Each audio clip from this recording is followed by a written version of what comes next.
Multi-state bug-out movements. This might not be relevant to every single one of you. I'm going to let you know right now. But I have received a staggering number of requests to cover this topic. Lots of people on TikTok have asked me. I've even had some people on YouTube ask me. And the situations kind of vary depending on who's asked me. You know, I had a guy that said that he's at the family farm or ranch and they're all planning to stay there, but his brother's plan is to make it to them. He's 2 states away, but he's a super valuable member of the team and they need him to make it. So how does he get to them 2 states away? I've had other people tell me that, you know, they're single, they're in college, and their plan is to make it back to the family ranch or the family farm, which is multiple states away. Before I start talking about how I would get this done, I will tell you guys that I have been in this situation before. I'm on my 3rd wife. She's my favorite one so far, and I truly believe is my final one. Finally got it right, dudes. But I've got kids all over the damn place as a result. I've got 2 adult children that are 6 and 7 hours driving from me. I've got 2 other kids that are roughly 4 hours driving from me. And you know, when I go back and I think about this, like throughout my life, things have kind of changed. Once upon a time, my kids were living with my ex, their mom, and she was a state away. And I was single. If the SHTF went down, man, you know what I'm doing? Going to get my damn kids. I knew it was highly unlikely that I'd ever make it there, so I equipped myself to get the job done. I was ready to go, baby, and was heavily armed, and that was going to be my goal, man. I was going to go out with a bang in SHTF because that's what I really had to live for, was my children at that point in time. You know, but as I got older, my situations changed. Like right now, I have 2 kids and my wife with me full time. Were I to run off and go try to save some of the other kids that are somewhere else, you know, I'm probably going to die in the process and put my wife and these 2 kids at risk. So you know what? If you're one of my kids and you don't live with me and the shit goes down, you are stuck with whatever family you're with or wherever you are. It's on you. You want to make it here? Get your ass here. But I'm not coming to get you. And that's just the reality. The best thing for you to do is be where you want to be right now. Now, I know not everyone's going to do that. So we're going to talk about the 80-20 rule and apply it to a multi-state bug-out travel plan. What is the 20% that is going to produce the 80% of the results for you if you have to get your ass across a couple states to get to the family ranch? Okay, pimps? So let's get right after it. And the biggest one, el numero freaking uno, and this is huge. This is the biggest part of the whole thing. You need to be paying attention to current events every day, regularly. I'm going to tell you guys, listen, I have been watching current events pretty much every single day for over 20 years now. I've narrowed down my sources to ones that I believe I can trust, and even the ones that I can't. What starts to happen when something big is going to go down is everyone starts to talk about the same thing. That's what happens, guys, okay? Everyone starts to talk about it all at the same time. And what this is it's a big tip-off to you that something could go down. And those of you that have these multi-state travel plans, I'm just going to encourage you to be ready to bail as soon as you get that feeling. And do not second guess it. Don't second guess it.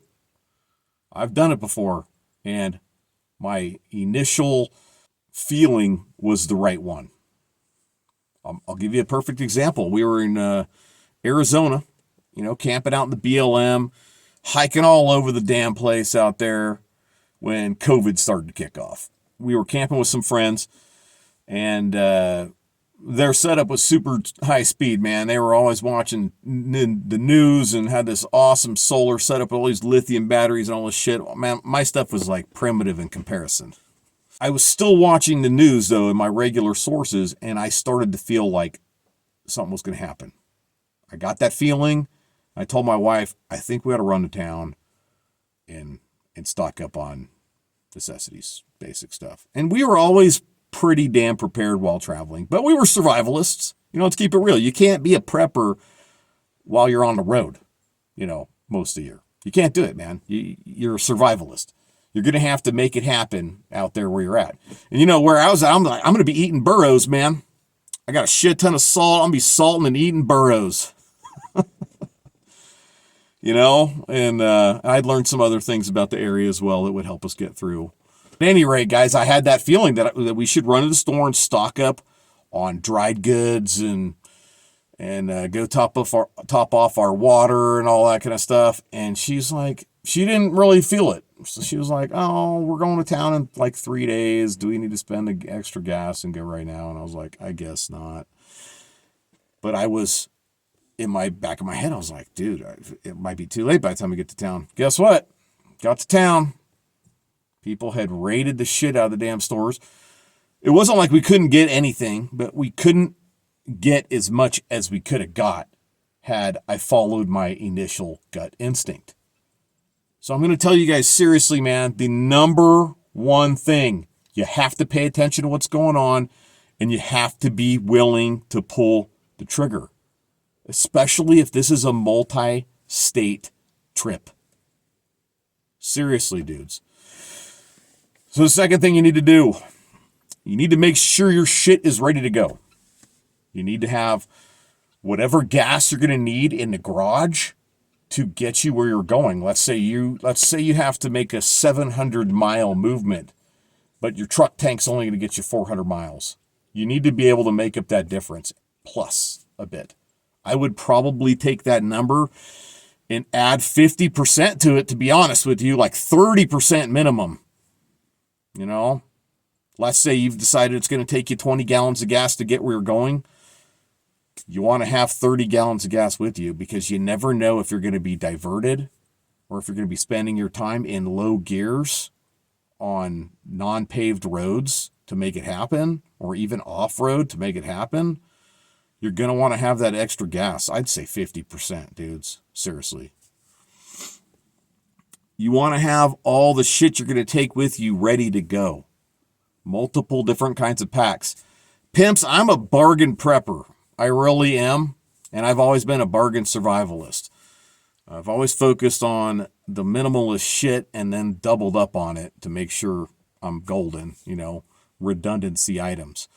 But you guys can buy a lot of cheap bags, and they're very, very affordable. The old army duffel bags and old surplus bags like that, guys, you can get those and load them with your stuff and keep them in the garage for years and not sweat it. You didn't go a lot out of pocket to make it happen. Plastic bins can be picked up at secondhand stores for a pretty good price usually. I'm finding them in my local area for anywhere from like $4 to $8, for a good sized plastic bin with a snap-on lid. Some of them clear, some of them not, all that kind of stuff. But those aren't too expensive either. That's another way to consolidate your stuff. The next one is maps. You're going to want to have good maps for every single area between where you are and where you have to go, guys. And then some. And then some.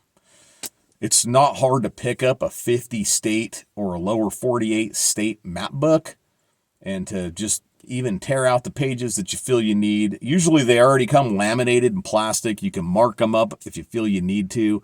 You're not some warfighter running behind enemy lines shit. So feel free to mark them up all you want. I just wouldn't mark where you're going. You know what I'm saying? You might tip people off that there's something worth investigating there. Other than that, though, do what I used to do when I was on the road. I used to travel around to all these places and I would make marks all over my maps. I'd mark them all up, like great camp spot right here next to a creek, water from whatever to whatever. Just all kinds of notes that could help you along the way. And then really I'm going to encourage that you get out between those areas and not always be just driving from point A to point B in the quickest period of time. Do some camping in between. Check out some other areas in between, and kind of get to know the lay of the land a little better. I know that that's going to be very difficult to do, especially if you're going 2-3 states away.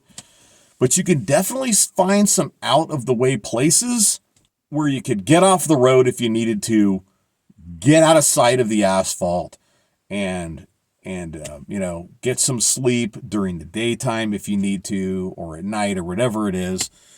And it's going to make that journey easier, even if you're doing it by vehicle. Because you never know, guys. Rule number 1, right? Pay attention to current events so you can bail quickly. But what if the roads end up stuffed full of vehicles? If you look at some of the hurricanes that have happened over there in the southeast, I was just watching a video the other day where a guy was talking about how he lives in Tennessee, and there was a hurricane that came in on the coast right there, and there's this highway that goes all the way down to Florida, and the entire thing was gridlocked. People trying to get away from the damn hurricane. And guys, when the shit hit the fan goes down, man, there's going to be a lot of people trying to get back to their family's ranch and their family's farm, or any friend they can think of that might, be able to help them get through it. People are going to panic like that. They're going to use the last gas in their tank to get as close as they can. It's going to happen. You're going to find people parked on the side of the road with like an eighth of a tank left going, what do we do? Well, they're going to decide to keep going to get as close as they can get. And then they're going to leave that vehicle wherever they freaking leave it, pimps. Okay? So you want to have options. The other thing you need to do is you need to plan multiple routes. Not just entire multiple routes, but different legs of the same route. You have to invest some time in it. And if you want to be successful in a movement like this, that's what it's going to take. Another thing you're going to want to do on your maps is make notes of notable places, okay, that might bail you out if things haven't completely gone down the shitter, but something bad happens. We're talking medical facilities, law enforcement buildings, stuff like that. Make sure you put a note of where those things are. You don't have to get too hardcore with it. We're talking a big multi-state movement, but things that are close on your chosen routes, I'd take note of them. I would very strongly suggest having a cache point between your starting point and your end point. I really would, guys. Even if you're going 300 miles, or even 200 miles, what if you end up on foot? It's a very, very real possibility for a number of reasons. And if you've got to hump it, everyone thinks they're going to be humping 200 pounds of kit if they end up on foot and shit hit the fan. I'm here to tell everybody that is not the case. You're not going to be doing it. You're not. I mean, I've carried dudes that were over 200 pounds up freaking hills, but I'm sure as shit not carrying somebody like that to my damn Bugout spot from here. It's not happening. It's not gonna go down that way, man. You got to be realistic with yourself. How much can you actually pack? Strongly consider a cache point between point A and point B in a smart spot where you can get there and maybe recoup for 24 hours and refill your supplies before you head on. So build that cache point with that in mind. It would be intelligent of you to put this cache point in a spot where if you had to stay there for an extended period of time, it's a smart place. Think about that too. I don't think the time of travel matters so much if you're still in a vehicle. I'll be honest with you. I think that if you've bailed and your vehicle still runs and you're on the road and you've been paying attention and you tried to get out when the window was still good, I would just say get your ass there as fast as you can. You don't want to be stuck somewhere, with your vehicle idling and sucking up gas because you're tired or whatever, Freaking caffeine up, man. Rub some freaking instant coffee grounds in your eyeballs and get your ass to point B. Let's talk about going up by foot. Man, you could really end up there. You could really end up going it by foot, It's just a shitty reality of this kind of situation. You don't really want to find yourself in that spot, obviously. But if you have to do it, you have to freaking do it, And yes, if it gets down to that, you are going to want to be traveling at night and you're going to want to stay off the roads. If it's gotten that bad that you got to go by foot, that's what you want to do. It really is, man, So now you're in a whole different freaking situation. Go watch my video on night vision. I just posted it. This one's probably going up right after it. And maybe you can glean some information there. You know what? Analog night vision goggles are never going to be a bad idea. I'll be honest with you, but they're also pretty prohibitively expensive for most people, man. I got vehicles that are worth like a freaking sixth the price of analog night vision. And I'm talking like second gen old stuff you can get on Amazon for $2,500. You're looking at a lot more challenges now, though, going it by foot at night, And your maps, how detailed are your maps? You know what? If you got one of those lower 48 maps, they're not that detailed. They're really not. The best thing you could do is figure out what kind of magnetic declination exists in the area so that you can shoot a fairly decent azimuth and try to get to known places. But these known places are probably the kind of places that, people are going to be hanging around in. And you just have to do your best, guys, to try to avoid any kind of drama. There's a couple different ways you can approach this as far as your personal kit. There's the gray man way. And I think the gray man way is pretty smart for a lot of situations. There's also the I'm armed to the damn teeth way and don't screw with me because I'm probably going to, whap somebody. There's also that method, which can make you a target. I feel like kind of in between is a better spot to be. I'm a pretty big fan of those low profile chest rigs, something you can put on. For example, I got one of the Lucas T-Rex Arms ones. Super affordable, guys, made in the USA. It was like $40 or something. It's elastic. It's comfortable, man. I've never actually had to wear a girdle. I don't plan on it either, man. I just plan on keeping my dick do in check. But, I imagine what it feels like. Comfortable. Even gives you a little bit of back support. You can throw a ruck over top of it and zip up your jacket. No one's going to know you have it on there.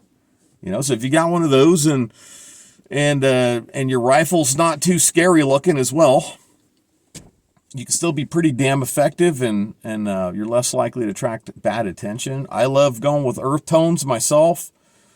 Yeah, of course I'm doing a video where I'm not wearing them finally. If you guys watch my other shit, man, I'm almost always wearing earth tones all the time. Every once in a while I gotta mix it up a little bit. But if I go to town, I'm rocking a whole bunch of earth tones. If I have to get back here, I don't want to be walking around wearing this shit, I want to blend in. So I definitely do that. Earth tone it up, go with those kind of colors that aren't going to attract a whole bunch of attention. Pimps, spray paint your freaking rucksack, man, if you have to. If you got one that's got civilian colors all over it or some shiny aluminum frame, freaking spray paint the damn thing. We could go over all kinds of kit that I would suggest, but I'm going to tell you that probably the biggest items that are going to be 20% that's going to produce 80% of the results for you if you're on foot like that is some kind of water filtration device. And dudes, you don't need to buy something super high speed. Those little life straws, they're probably like, I haven't bought any new ones in a while. I have them in bags here and there. I've got one in my haversack. It goes everywhere with me. I want to say they're less than $20. And what you do is you literally drink out of the contaminated water source. So if you're going on foot, anytime you get to an irrigation ditch, puddles, whatever, you hydrate up, You put dirty water in whatever bottle you're carrying with you, and you just drink it out of there with the damn freaking life straw. That's how you rock it, okay? You're obviously going to want to have an effective long gun with you. And what I mean by that is probably a modern semi-automatic sporting rifle that takes magazines and enough magazines to make sense. Okay? Remember, you are trying to avoid conflict with other armed people. You want to avoid it. If you have to go back the way you came a mile and go around something, go do that. Go do that. Don't risk it. I'll tell you what, your feet are going to be freaking sucking ass probably because they're not trained up for this kind of shit. If you end up on foot, you know, and that's some other kit we should probably get into regarding your feet. But avoid conflict if at all possible, especially if you have a cache in between point A and point B. A standard infantryman's loadout should be enough to get you where you're going. So we're talking 6 mags plus 1 in the gun. Do you need a handgun? I'm going to say no. I'm going to say no, pimps, because you could just carry additional rifle mags in your pack instead of a handgun on your hip. You already have a primary, and it should be a reliable primary at that. Keep your handgun at point B so it's there when you need it. We've gotten all kinds of comments. Oh, it's better to clear buildings with a handgun than it is a rifle. Bullshit, man. I kind of take it easy on some people in my YouTube freaking comments. Bullshit. I've cleared the hell out of freaking buildings with long guns and freaking machine guns and shit. There's no way I would choose a handgun over a freaking long gun unless I had some slow manually operated rifle, like maybe a bolt action. Well, yeah, am I going to want to clear a building with a bolt action? No, I'm not. You know? But no, modern semi-automatic rifles, way better. Foot care, plenty of freaking socks, foot powder, maybe some moleskin if you feel you need it. And pimps, make sure your damn boots are broke in really well. Make sure they're really broke in. It's not going to hurt you to bring a spare pair of boots with you and to swap boots out before you get going every day, okay? It's going to allow your wet pair that is sopping ass wet from the previous day to hang off the back of your ruck and freaking dry out. A lot of times they won't do that at night. I know that I'm in a super dry area. I can leave my boots out and they're dry in freaking hours inside. You know, I don't need to put them next to a heat source. None of that shit. They're just going to dry out because of how dry it is out here. But that's not everybody. And especially if you're in a wet environment, man, bring a second pair of boots. Swap out socks during your movement. Try and keep your feet dry. You're going to want enough food to get from point A to at least your cache point. You know, if not all the way from point A to point B. Right, pimps? But how much food do you really need? I'm going to tell you that you need a lot less than you think you need. That's what I'm going to tell you. So, you know, are you going to hump 3 meals a day? I don't think you're going to hump 3 meals a day. To be honest, I would plan on one good meal a day if you can make it happen. And you're stuck with that, man. Even if it's one shitty meal a day, you know what? Just get your ass to point B. Don't quit. Don't quit. When I was in Ranger school in swamp phase, it's 10 days of patrolling. And I got 6 hours of sleep in 10 days.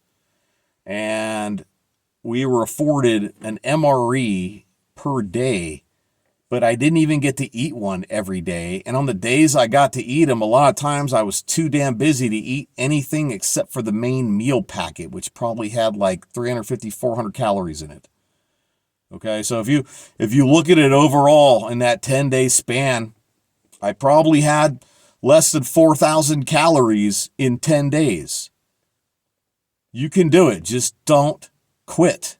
This is why you want to be a little fluffy for SHTF, guys. You want a little bit of extra freaking, meals around the waistband. It's not going to hurt you. It's only going to help you if you find yourself in that situation. Flashlights make me super nervous, pimps, and shit hit the fan. I'm just going to tell you that. You probably saw that on my night vision video and some other ones. It's not going to hurt you to have one on you in case you need one in an emergency or you have to check your freaking maps under your jacket, under, a doubled up poncho, whatever. A red light is going to be the best. Human eyes have the hardest time seeing red light, so you want a flashlight with a red lens on it. Go watch my patrolling preps video. And I got some other videos out there that I think are pretty relevant to this topic as well. I'll try to, throw some links down the description for you guys about those. You obviously don't want to get soaking ass wet while you're making this movement, especially if it's a colder, part of the year, or you're in an area that's like raining all the freaking time. So plan accordingly with your gear when it comes to that as well. Multi-purpose kit like USGI ponchos and plush palatkas and stuff like that. Any kind of surplus poncho that can be used also as like a shelter is a pretty versatile piece of gear. I'd take a look at those. And make sure you got kit that's going to blend in. Especially if you're sleeping during the daytime, pimps. If you're moving at night, you want to sleep during the daytime. You don't want people to stumble upon you.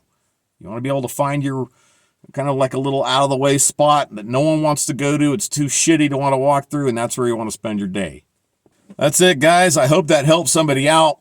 I just kind of did the video off the cuff, just the thoughts that I've had throughout the years when I was in this situation. How I would get it done myself and how I had planned to get it done. So there you have it, dudes. Comments down below. A lot of you guys have some really freaking good ass ideas, and I prefer that the comment section on these videos turns into a bit of a wealth of information for people that are, gonna have to deal with things this way. Whichever video it is, whatever feedback people have or tips they have, tricks, that kind of stuff, down below, guys. So that's it. Like it, share it, subscribe to the channel, follow along with us. Go check out my Patreon link in the description, pimps. Come support the channel. Help us do bigger, better things. My patrons help me pay for a GoPro 12 Black. I'm picking it up this coming Friday. And I've got a lot of plans to use it to make a lot more content that's going to be way better. But we could use the help, dudes. I still need a video editing laptop. I could do a lot more with that. Not to mention gear reviews, gear I can give away in the future, all kinds of stuff, guys. Check it out. And I have these giant info dumps that I do for my patrons only, where I go over all kinds of information that did not make it into these videos, plus stories and my thoughts on all kinds of stuff. If you're interested in that, definitely check it out. See you guys in the next video.